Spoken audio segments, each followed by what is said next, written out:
Hi, Aiden. So we're looking at page 269, question 1. And I'm assuming any of them.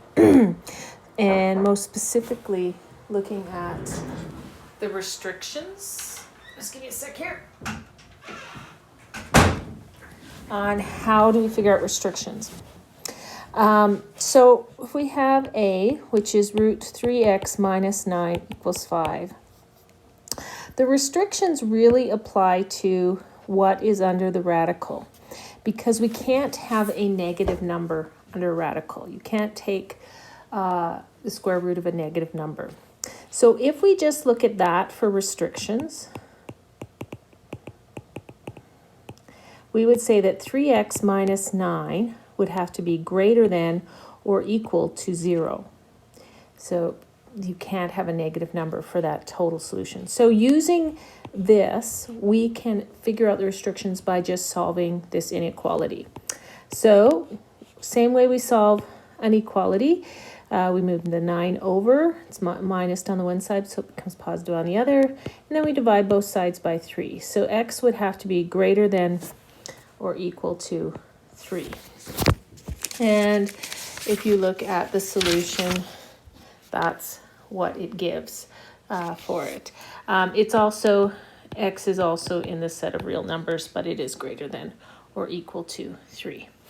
Now, all we're doing in question number 1 is figuring out the restrictions. If you were going further to solve this equation, you could do that by squaring both sides. And then we would get 3x minus 9 is equal to 25. So 3x is equal to 25 plus 9, which is 34. Divide both sides by 3. So x would be equal to 34 divided by 3, which is, we can have a decimal answer. Actually, I think it's 11 1/3, something like that. But this is actually the only thing you had to have for the answer. So let's do a couple more just to make sure it sinks in. So looking at page 269b, we have root 2 plus x plus 13 equals 0. So all we're looking at is the restrictions. For the restrictions, that means that this section under here has to be a positive number, so 2x plus, or 2 plus x, sorry, has to be greater than or equal to 0. So we rearrange and solve, move the 2 over, it becomes negative, and x is in the set of real numbers. So if we look at 269b, just checking our answer there. Yep, Mrs. Finley got it right.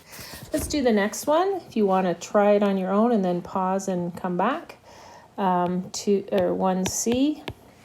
Now here, there's 2 of them.